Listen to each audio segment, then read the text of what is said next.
Welcome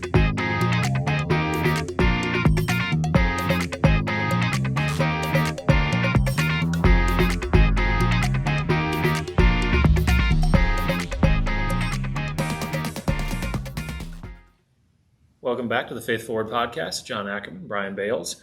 And we're in this last week of this series on Ruth. Mm-hmm. I totally blanked on the title. You know, that's funny because the title's unexpected. Yeah, because it's unexpected that you blanked on the title. I couldn't remember if it was Unexpected Life, Life Unexpected. Well, you know, I think at one point we started with the title Unexpected Story, and then it just got shortened to Unexpected, which was unexpected, but probably appropriate. Sure. Yeah. We'll run with that. Sure. So if you've been tracking with us for the last 3 weeks of this particular podcast series, that's always a compliment to the Sunday message.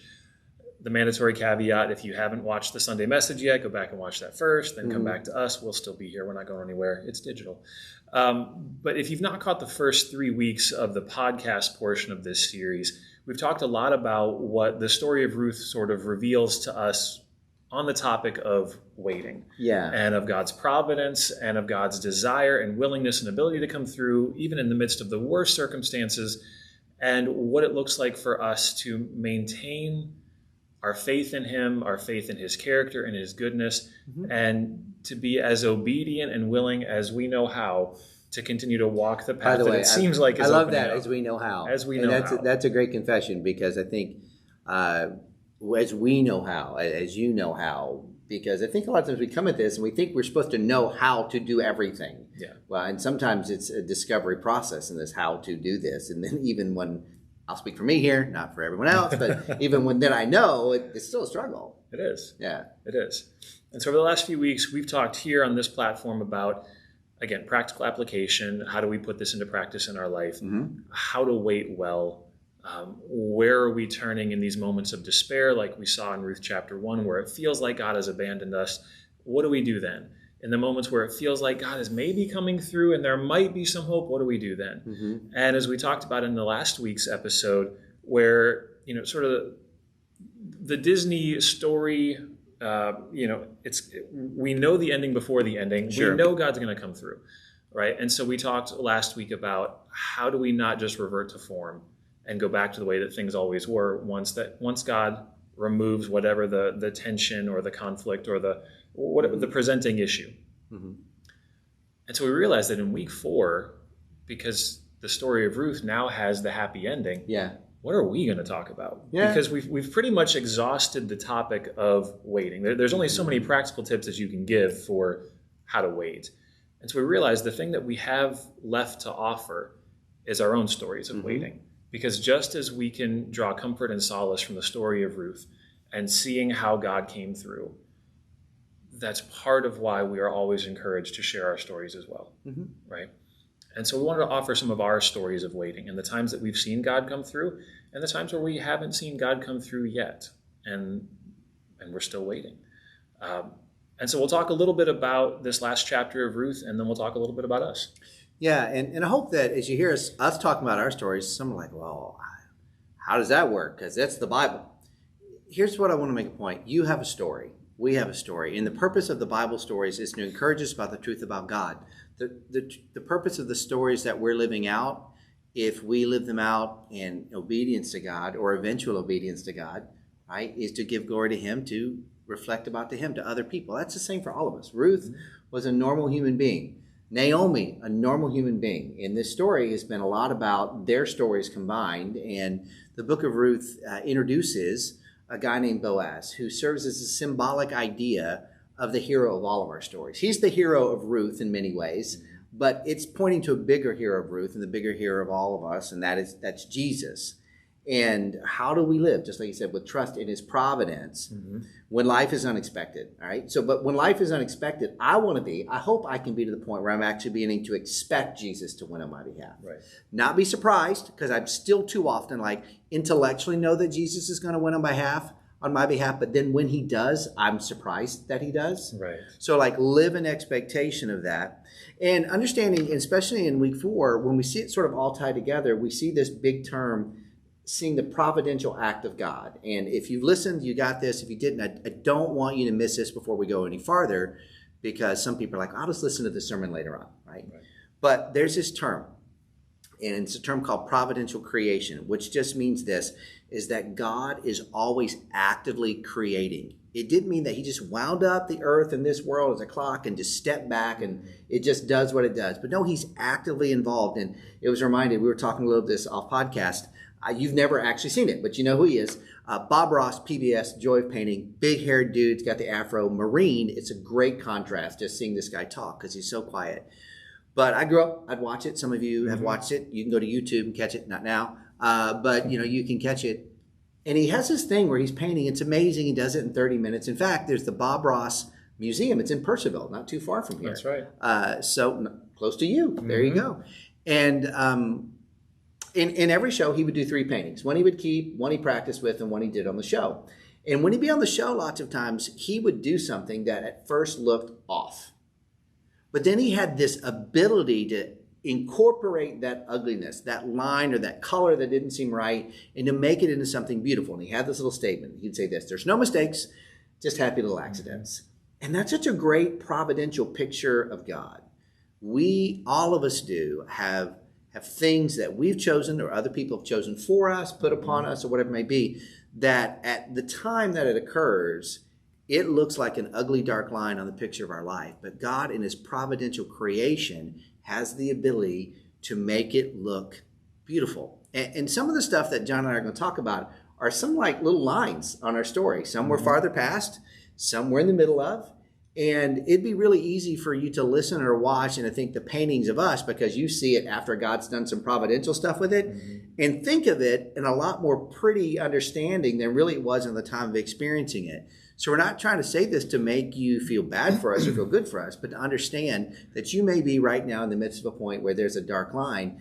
And to quote the great theologian Bob Ross, there are no mistakes, just happy little accidents. At least it comes with God that he can't fix and work. And I know some of you are like, are you talking about sin? Just follow me, all right? I'm not trying to get that deep with it. Right. Every analogy breaks down. But we're going to talk about the stories. And one of the challenges that we'd mentioned is that there's not really a lot we can say about waiting other than you just have to do it.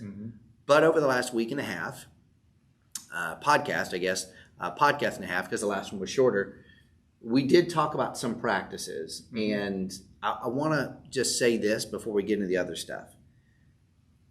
Please, if you listen to those podcasts, don't go back and try to go through all of that and turn what we said into a formula. Right. We have a tendency to do that, right? Because what happens when we're doing this, turning into a formula, we're not really waiting at all. What we're doing is we're striving in our own power to make the waiting go faster. Yes. Right? And that's a really interesting line, right? Because all of us feel like we've got to be doing something in the waiting. And yes, we need to. But if we think it's our doing something in the waiting, then we're striving and not working. Psalm 46 verse 10 says, cease striving and know that I'm God. Stop working in your own power and experience, that's the word know we've talked about tons of times on this, the reality that he is God. So please don't even take what we said in the past and what we're going to say today and say, oh, let's turn it into a formula and then all the waiting's going to be over. Right. It's not necessarily so. So that's a lot of introduction. To say this, is you sent me the notes of the podcast. In my own mind, I'm kind of a waffle guy. You've heard some people like spaghettis and some people like waffle. I'm definitely a waffle guy. So it helps. Also, waffle waistline too, by the way. I enjoy a good waffle. I like to, George, as I begin to think, to break things down into categories. A mutual friend of ours likes to say, put them in buckets, right? And so for me, as I was thinking about some of these stories and area of conversation where we're going to talk about where we've waited on God and seen God come through. That's the first thing we're going to do.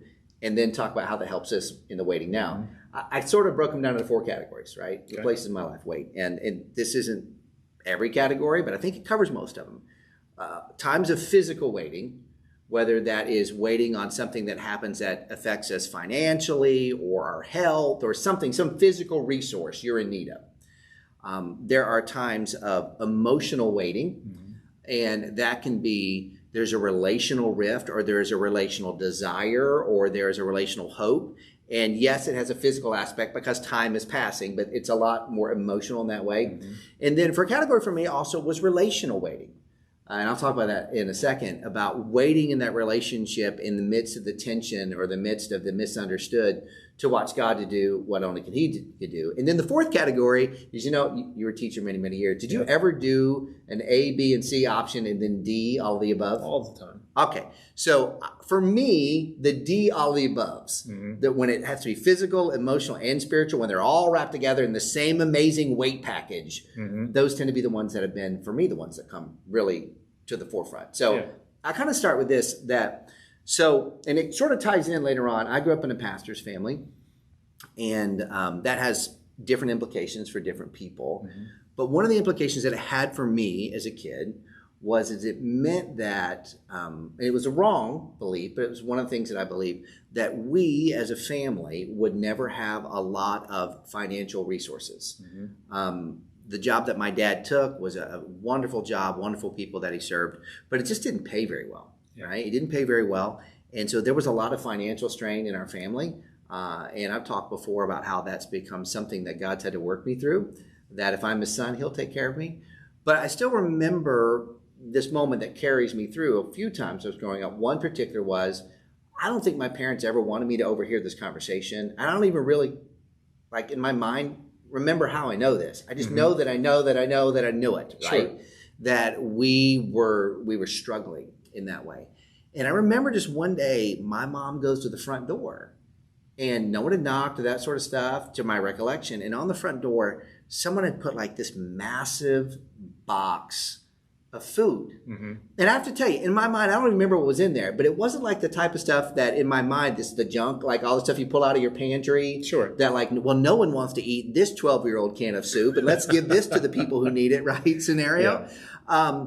But in my mind, maybe it wasn't. It was good stuff. I mean, someone had specifically thought of us, gone out of their way, either took the good stuff out of their pantry or went to the grocery store with an intent and a call from God and filled a box full of stuff and put it on our porch. And as far as I know, no one knew that was the moment. I mean, maybe there's stuff I don't know, but I know how it spoke to me as a kid.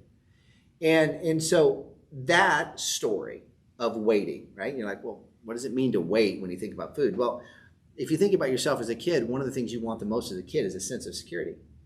And if that security is ever threatened in any way, shape, or form, a day can feel like a year, can feel like thousands. I don't remember actually how long that I felt about that. I don't even know that I've ever shared this story publicly before, other than with my wife, but I know how it weighed on me and how I thought about it in that way. But when God came through, and I have gone back to that story before, and will probably still again, about God's provision in my waiting, about how he'll provide physically for me. And so that's an example, I think, that in my own personal life that I can pull from that says, okay, what's true in the book of Ruth, right? Yeah. That there's waiting, but God provides physically, because that's what happened, right? In Ruth, you get to Ruth chapter 2, it was like Boaz shows up, unsolicited, he starts dropping the good stuff from the pantry off, right? Yeah. And when you think about it, and it only happens in the Bible, it's really easy to begin to say, oh, well, that's for other people. But when then it happens to us. Yeah. And then when we have a new opportunity we'll talk about later on in waiting, how do we go back to those moments where we mentioned before, those sort of remembrance stone Ebenezer moments? Yeah, absolutely. Yeah, and a story that pops up for me, and it's similar in some ways. It was the need for something physical to show up, to for God to come through in a very practical, tangible way. And it was my first job coming out of college.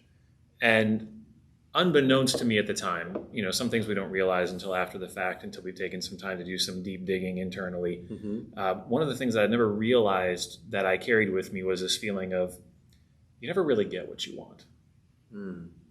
You're going to get leftovers, you're going to get hand-me-downs. I never got hand-me-downs because I was the oldest and I was the biggest. So, but you're never going to get the best. You're never going to get what you want. You're going to get what you need.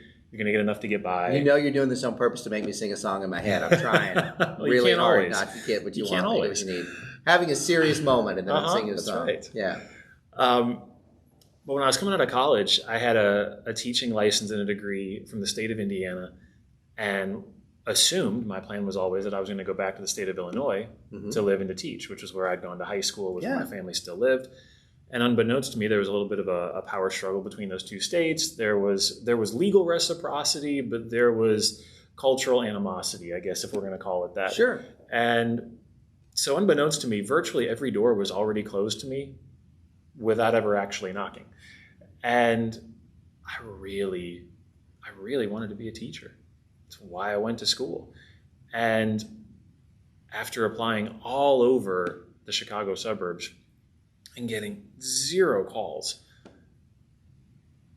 I just kind of resigned myself to, well, I guess I don't get the dream. And not like it's over forever. Sure. But I guess I'm going to have to wait. I'm going to have to go back to waiting tables, which I honestly loved. That was my second favorite job up to that point. I had so much fun doing it, but it felt like you don't actually get what you want. Yeah. You don't actually get to go do the thing that brings you more alive than anything you've ever done. You get this other thing, which is still pretty good, and you like it, but you don't actually get this. But I decided, well, I'm not going to, take this lying down. I applied all over the country. I'd already moved nearly a dozen times by that point in my life anyway. So I applied to all the cool states first. Hawaii, California, Florida, as a volleyball player, any place I could conceivably play on the beach. Beach and water, yeah. That's right. And when I didn't hear anything back from any of those, I applied to 22 of the 50 states. Mm-hmm. Any school district I could find that had an opening for a history teacher. And in all that time, I got 1 call back. And it didn't come until August, which, if you're familiar with the school calendar, is late. A little stressful. And when I tell you that it was the end of August, and so by that point, I'd already gone back to the restaurant and was continuing my summer work and just figured, all right, well, I'm going to try to be a substitute teacher somewhere. Except the substitute list in that part of the country, not so much here in Loudoun, but there was 200 people deep. Like, there was a waiting list to be a substitute. And so again, it just felt like I am not going to get to do this anytime soon. Yeah. And I got a call August 23rd. We'd like to hire you at Loudoun County Public Schools. And I said, that's fantastic. When do you need me there? And they said, well, the new teacher started a week ago. And school starts in 5 days. I said, I'll be there in 2. Hey, so I do have to ask you a question. You tell me a great story. Did you have to relook up where Loudoun County was when they called you? Were you still familiar I had no where idea. they were? Okay, yeah. I'd never been to Virginia in my life. So that's like a whole nother level. Like, Yeah. right? Yeah. Cool. I thought people drove tractors here. I'm sorry. I'm judging the people in what I thought were cornfields coming from a place of actual cornfields. Yeah, so exactly. That's fine. Yeah. But I did have to look up where Potomac Falls was because Google or MapQuest was sending me to Potomac, Maryland, and I was fairly confident they had said they were in Virginia, and I was fairly confident they knew where they were. Yeah. But all of a sudden, like in that moment, and to be clear, this was at a time where God and I were casual acquaintances. I don't feel like I was living in totally open rebellion against him, but nor was I in close friendship with him. And I probably threw up a couple of casual prayers, but without any real expectation that a living, breathing, active God was going to come through. It was more like the God that, like the fairy godmother was going to show up and hit me with the wand and then go back to wherever fairy godmothers go when they're not in Cinderella. Yeah. And it showed up, and it turned out to be one of the transformational moments of my life. And it was a moment that I particularly now will never forget because God showed up when I wasn't looking for God. God showed up when I was looking to me. Yeah. And me had resoundingly failed to do anything conceivably out of my own effort. And then all of a sudden, this thing falls out of nowhere in a way that now looking back is undeniably God. And in the moment, I think I probably just chalked up to fortuitous circumstances or, you knock on enough doors. And, it's interesting you say that. God showed up when I really wasn't looking for him. Kind of reminds me that another story of mine is that God showed up in different ways than I was looking for.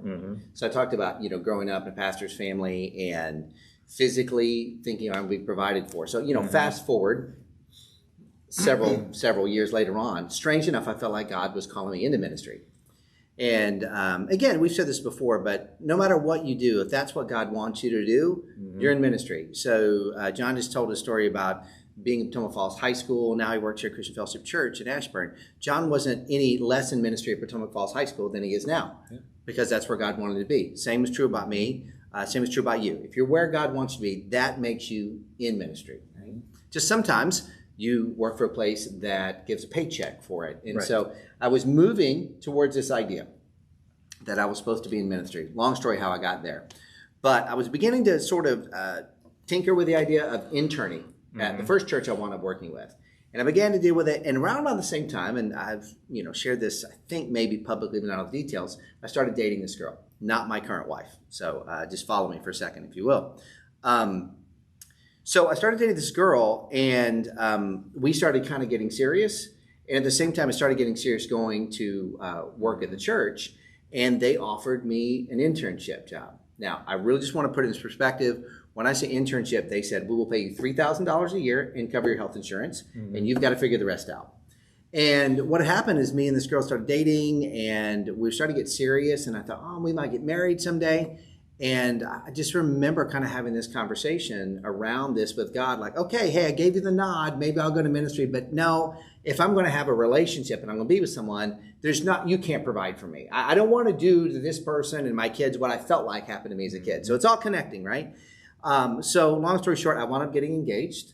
And long story short, she wound up dumping me later on. And I'm just making that really brutal and really quick. But part of what I understood was this.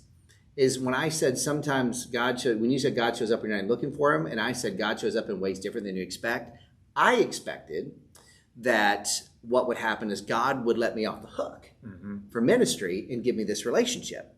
And God said, nope, I'm going to take away the relationship and work on you over here. Right. And looking back, it is one of the best things that's ever happened. And what didn't feel that way at the time. Let me just be really clear. There was a lot, at that point, if you looked at the painting of my life, there was a lot of things that definitely looked like real big mistakes that he turned into happy accidents. The obvious one is I said my current wife, I've not had more than one, my wife Kathy, for March will be 21 years.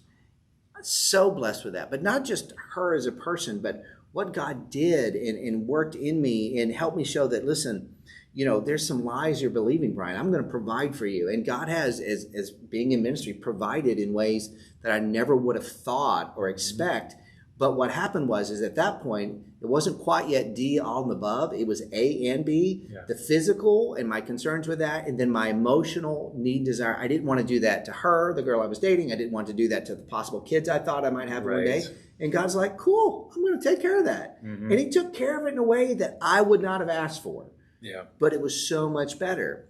And I say that because when you fast forward to moments now, what happens, I think, sometimes in my life is I have to go back to that moment and say, there have been other times that God has done something different than the way I would have asked for it. And it's totally so much better than that. And so that, for me is just, another part of the story. And then you move forward later on into being a pastor, and I'll talk about that in a moment. But, we all have those moments, parts of our stories we go back to. Yeah, absolutely. Yeah, there was one that I touched on last week, actually, the waiting that we endured when it felt like God invited us into a season of financial hardship. Not like where we just found ourselves in the midst of one going, how did this happen? But we knew how it happened because we felt like God had said, hey, you're going down to one income. Right. I'm asking your wife, Brooke, to leave her job, and I'm not providing a new one. And that felt like a whole different kind of waiting. It was different than the waiting where you find yourself in circumstances just, you wake up one day and that's like you've gotten the call and it's the doctor, or you got the call and it's the police because there was an accident, right? This was you woke up one day after months of knowing that this is where you were walking to the edge of the cliff to jump off. Right. And so we found ourselves in the midst of this, trying to navigate this waiting with God of like, all right, God, you invited us to this. What do we do now? Well, it's time to get rid of some things. Okay, well, that makes sense. And again, like you were talking about, God brought us to this place to do things in us, not just around us. Yeah. And it was so interesting, too, because a lot of it was hitting on that thing that I mentioned in the last story about you don't actually get what you want. You get what you need. Right? I'm not going to hang you out to dry and let you starve per se. But, a life of luxury, a life of comfort. Like if you're going to follow God, you don't get that. Yeah. Can I ask this question? I hadn't asked this. So you're talking about this, and we do this in podcasts all the time. Like John will say something, and I'm like, oh, he'll make me think. And I ask the question: did it feel differently that you found yourself in a moment of challenge, difficulty, and waiting, because in that case, it was clear that God invited you into it versus God is making something out of someone else put you in it, right? So if I say it this way, we live in a fallen, broken world, and difficult, hard things are going to happen. Yep. And I think sometimes it might be easier to say, okay, I'm in this difficult thing because you mentioned sickness, right? Mm-hmm. Well, cancer hit, right? And cancer's awful, never meant to be designed by God. And it wasn't designed by God. It's a result of a fallen world. Mm-hmm. But it comes in because of a fallen world. That's hard, and never want to downplay it, but that's a fallen world. Did it feel different because you felt like this is hard and God invited me into the hard instead of the fallen world? Yes and no. And I feel like that's always, whenever we're in the midst of something, I think we always feel like somebody else's waiting would be easier. Okay. And so there's the tension of, God, if you invited us into this, then I know you're with us, and that should make it easier. But then there's also the times where, because of what God had invited you into, you're seriously questioning, is this a madman who's got the steering wheel? Or is this actually the God that I intellectually know, but am having some serious issues with down here because I've got a white knuckle grip on anything that I can grab hold of, trying to find some sense of stability in life. Yeah, and you're saying something interesting, because my natural go-to, you may be saying this internally as well, but you have not as externally, is I naturally go to, I messed up, I must not have heard right. Right. Because how could blank, and how could blank be happening if I was invited and I heard right, here's all the hard things that are happening. Yep. This can't be right. I messed up. Yeah. And now there's another dark line of the painting. I've made a mistake. There's no way he can make it into something that looks nice. No, one of the things that I find fascinating about waiting is how quickly it crystallizes our heart level theology. Just how quickly the things that we know get surpassed or overtaken by the things that we actually believe. And a lot of theology I've found is actually thought. And a lot of what we believe is operational and experiential. And most of us, if we're honest with ourselves, and again, we would never say it here, but there are so many people that I've walked with through their hard times and have walked with me through mine that utter some version of, if God was really good, he wouldn't make me suffer like this. Or if God was really good, he wouldn't make me be uncomfortable like this. Or if God was really good, he would resolve this thing. He would take this thing away. He would take away this pain. He would take away this discomfort, because that's what a good God would do. And that's not wrong. It's just not totally right. And there was something that popped up. It was just this morning. I saw it, and it was this reality of the waiting, of we need to accept the rhythms of spiritual highs and lows, and just that initial phrase, the rhythm, as in recurrence, of spiritual highs and lows. Not just that it's a reality that is bound to occur, but that it's ordained by God and is good for us. God uses our experiences of spiritual blessings and discouragements to teach us how to follow Jesus in both the good times and the bad times. In blessings or trials, we can stand firm in the unseen reality that God is near to us and continuing his work in and through us. And I don't know, just knowing that we were talking about this today, it was making me realize that in the times of waiting, my heart level theology usually reverts back to, God, if you were really good, you wouldn't make this so hard. And that's not exactly right. That God is also not this, masochistic deity that just loves to hurt people. But as we've talked about before here and other places, that God's primary focus is not our comfort, it's our character. And that's not used as a way to then whitewash discomfort as something that we just need to pull ourselves up by our bootstraps and endure. But it's the tangible reality that what God cares most about is our maturation into his sons and daughters. And I want to pause there, if I can. Great. Because I think for me, when you say that, there's still also this tendency that once all of this conformity of my character happens, I'll still get what I think I'm supposed to get. Sure. And we have to be okay with saying, if the most important thing is about our character, not turning around and saying, I'll let my character be conformed so I get what I want. Exactly. that this is going to stop being, I'll take all the hardness, so I know at the end of the hardness, I'm going to get this. Right? And then that's when, for me, kind of when we're going back to this idea of what it means striving, even trying to figure out a formula for waiting, it's turning it. It's taking something that's virtuous and good, and in our flesh or in our desire, in our weakness, spin it. Just take it a little bit off tilt, and it's off axis, and it's not spinning right. So often in that period of financial waiting, God revealed sort of new layers of heart level belief of just how transactional I really was trying to be with God. God, if you'll just make this stop, I will do. Or God, if I do this, will you make this stop? Or God, if I do this, can I make you make it stop? Can I find the secret code? Yes.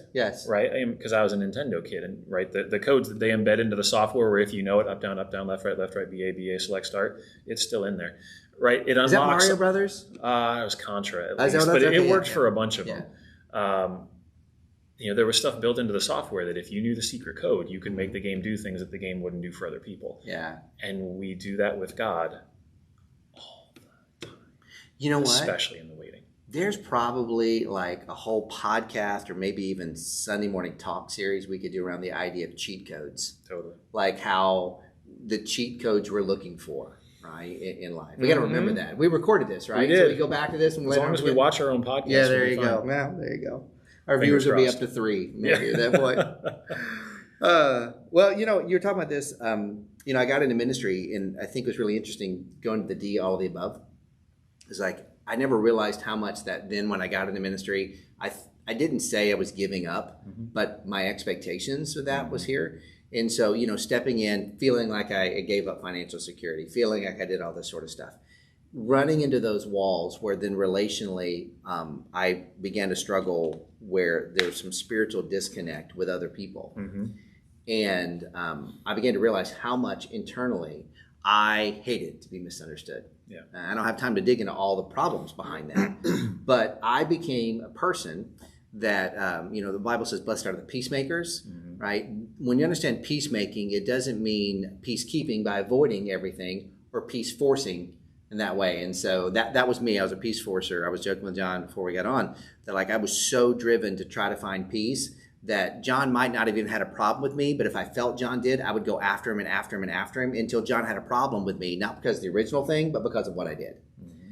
And one of the things that in a moment that I had no control over, right? God had to take me and push me to control. And it was the first time that I'd ever been in ministry, and I engaged people that really, really, really had a view of me and who I was that I just felt like was just not true, right? And God had to get involved in this way in my life and say, look, one, I'm your defender. Even if everything that you said is true and everything that they said is not true, and I'm not saying inaccurate, I'm not saying lying. It's just sometimes we believe different things, right? And that's never the case. That's all one case or another. And it wasn't in the case I'm thinking of now. If it was, can you trust me to spiritually deal with these relationships? And he brought this point to me as a reminder that, we look at John chapter 14, verse 26, and we say as believers, we have the Holy Spirit in us, and he is our advocate. There's a way that we constantly think about advocate, and I think it's this way, where he's our advocate to God, right? The Holy Spirit, who is God, is interceding for us. Romans chapter 8, we can talk about that a lot. But also, if the same Spirit that's in me is the Spirit that's in John, as both as believers, he has the power to advocate for our relationship that way, even when we're not, maybe syncing up or whatever it might be. And there's one of those moments where I felt like there was all coming together. I'm like, physically, if this doesn't go well, maybe I don't have a job. See, it ties in. Emotionally, like I need this to provide. And now I'm not, all right, I stepped into ministry and you're providing, but now I could be out of ministry because of this scenario, but you're not going to provide emotionally. Right. And spiritually, I'm misunderstood. I mean, there was so much going into that D, all of the above, that he was sort of building on in the story. In the story, that God resolved it in ways that, it almost is like fairy tale like in some ways. Doesn't mean there wasn't difficulties, hardness, and little ugly parts on the painting of life. It just meant there's no possible way I could have imagined something in that way. And so I go back to that when I get to the new things that, or what I would like to say, the same things as the old things, just maybe a little deeper level things. Yeah. We've used this analogy before. It's like an onion. You peel a layer on the Mm-hmm. outside. There's still onion there, right? And so the onion, some of these things that we struggle with or search with, it might be smaller, but it's still an onion, Mm-hmm. And so a lot of the stuff, physical, emotional, spiritual, that I've talked about are still stuff that show up today. Yeah. And I've got to go back to these remembrance moments. Absolutely. Yeah. And it's funny, speaking of those remembrance moments and just how helpful they are when we're still waiting, and yet how also each new time of waiting feels new. And I think the more that we learn to walk with God the way that the people in the scriptures walked with God, we go from, it's easier to go from a place of, I can't believe they did that, to, I totally get why they did that. Yeah. Me too. Yeah. Because talking about this place of, invitation into financial hardship with God back in 2014, and this may stretch people, I don't know, God giving people promises today. Sometimes God will highlight a piece of scripture and it feels like this is for you. Like it's for all of us. Like we all get all of scripture, but it feels like sometimes it's like that was just for me. But then there's times where just like, God promises David a kingship when David's circumstances reveal anything but. God promises, Abraham and Sarah children when their circumstances reveal anything but. God promises the Israelites a homeland, right? The land of Canaan, when their circumstances seem to show anything but. God promises them a return from captivity when it seems like captivity is going to be their forever existence, right? God still is in the business of doing that today. And so back in 2014, in the midst of our financial hardship, it felt like God gave us a few promises. Yeah. And one was the promise of land and a farmhouse, which if you live in Loudoun County, and you know what teachers make, you know that the prospect of teachers owning land in Loudoun County is infinitesimally small. Yeah. And so that felt like are you serious? Like, did we just eat something funky for dinner last night? Because that seems ridiculous. But all right, we'll write it down and we'll, if God wants to do it, he'll do it. And in with that, there was also this promise of a truck. And that might sound inconsequential, but here was the thing. I had started to discover some things about myself that I had long since suppressed because, again, you don't get what you want, you just get what you need. And so there was a level of, it was so far beyond diminished desire, it was just the absence of desire. Of you don't dream about things and you don't hope for things because you don't get what you want, you just get what you need. You will break into song at some point. I'm trying not to. We'll turn this into a musical. Yeah. And so there was this promise of a pickup truck. And a pickup truck is part of, I think, just the love language of my soul. Yeah. Like, I love motorcycles and I love trucks. And it's not like a macho thing. It's what I love.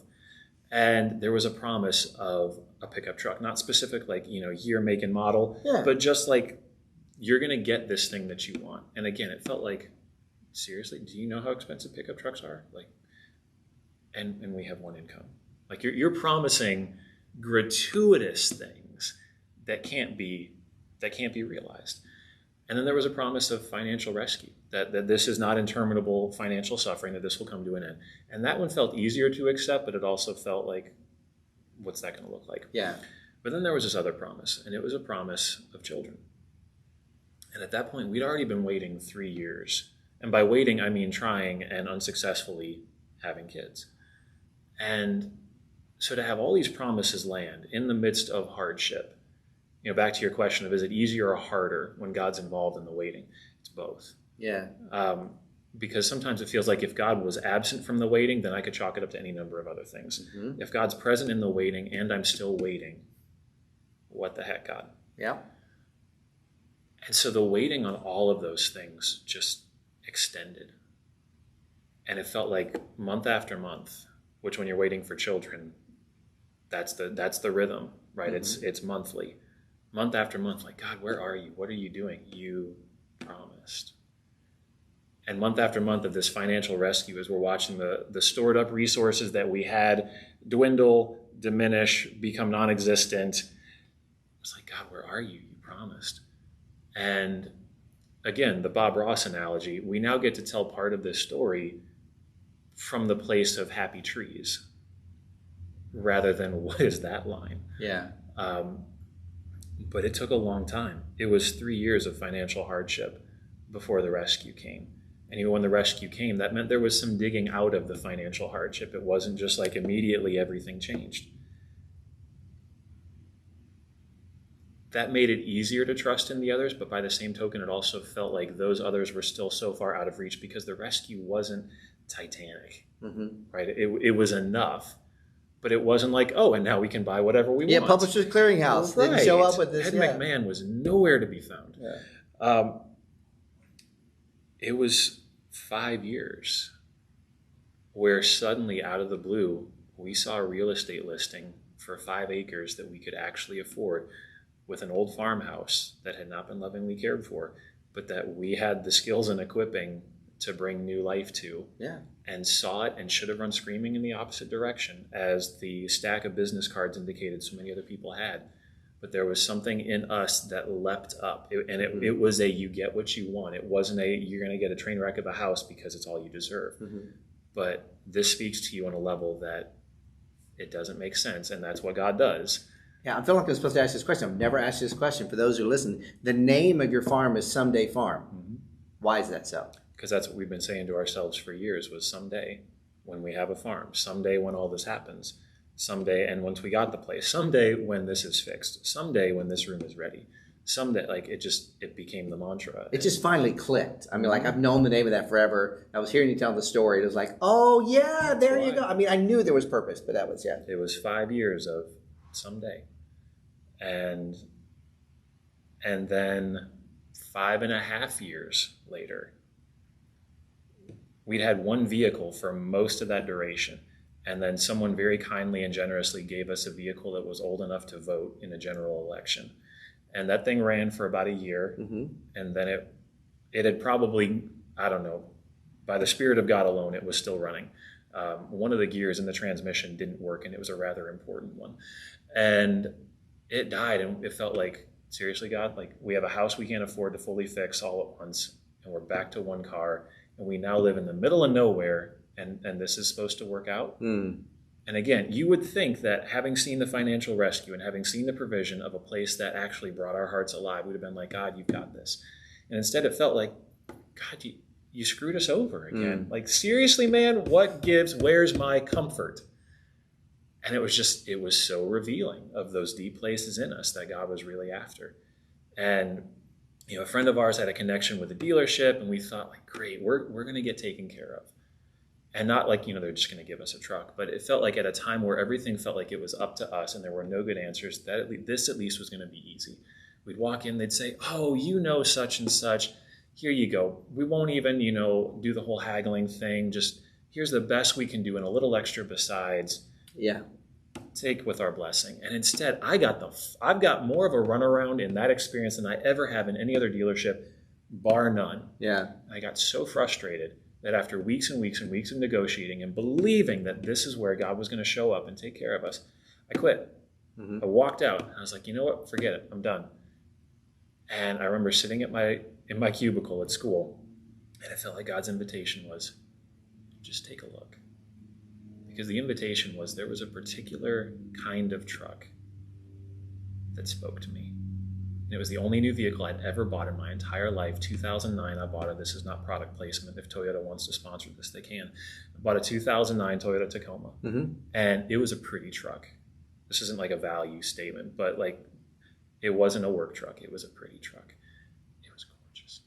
And I sold it when we thought we were going to have kids, because it wasn't family friendly. And we knew this was where we were going. And so I gave up this thing that I love, because you don't get what you want. You get what you need. And God's like, take a look.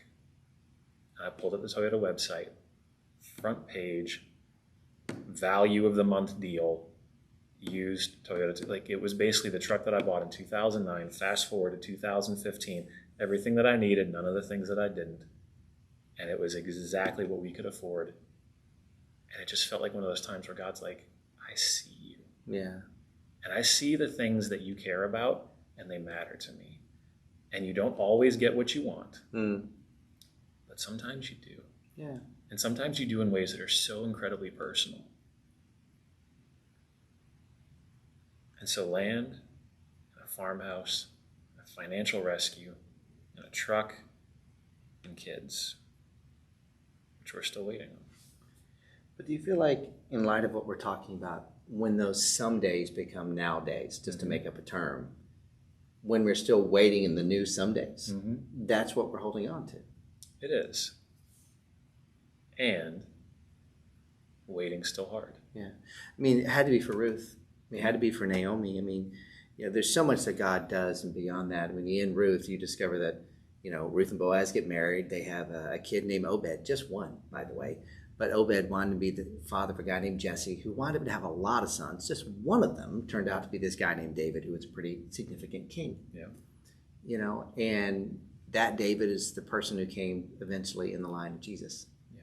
Right? That God's still providentially creating, but it doesn't mean there's not hardness in it. But looking back to Ruth, looking back to those stories help. We still in them. I got one. I was just telling you, and then I'll make it quick. A couple years ago, I was at Museum of the Bible. I got a chance to be invited to this little 400-person concert where a guy named Michael W. Smith, old school church people know who they are. Not really old school people, old school church people, our age old school church people. And he was doing this little concert, and he was playing his piano, and he began to sing a song called "Do It Again." And it was done by Elevation Worship. And I was sitting in the back with my wife, and one of the lines of it is, "Walking around these walls, I've thought by now they'd fall. But you have never failed me yet." And he's dealing with that tension, and out of nowhere, I just started crying. And, I don't know if you've ever had this experience where you're crying and you don't want people to know, and the more you try to stop crying, the uglier it gets, right? And then I've got, if I cry really bad, and there's a few times I can do it, by bad, it just means significantly, I'm just shaking, I'm back there shaking, and my wife knew that there are still things that, I have been invited into by God. And I just feel like I'm walking around, and he's not said whether it's 7 days like in Jericho or what it's going to be. He just said walk, and he invited to it, that it is so necessary in those moments to going back to those other times in life. Because, the scenario that, I talk about here once in a while, church is we moved in as a church, our church building, and so many things that, this plan. And I tried to think I had them held pretty loosely, but I didn't, not as much as I wanted to, because in my mind I kept saying, okay, well, what if something doesn't happen? It'll be okay. Right. But what I didn't think about was, a pandemic hitting the United States the week before we're scheduled to open as a church and change everything, And I didn't realize how many hopes I had built into certain things that I thought would change or be different. And then I just felt like I was going back to walking around the same wall over and over again. But he didn't fail me in Ruth. He didn't fail the people of Jericho in the book of Joshua. And he didn't fail my own life. And I think that's key of what we're trying to say in telling our stories is, we haven't arrived in places where oh, yay, everything's great. We're not waiting anymore. And I've not arrived at the place where I actually even like waiting. I'm not a big fan. I don't like eating healthy. I don't like going to the gym. I don't like, there's a lot of things that I know are both physically and emotionally and spiritually good for me. It doesn't mean I like them. Yeah. But I can trust God. And that's part of what the providence, part of this, what this book does for us in the waiting. And I'm hoping that as people engage our stories, engage the biblical story that we try to live from, that encourages them. Yeah, and I think it would be easy to hear that waiting's supposed to get easier the more often we see God come through for us.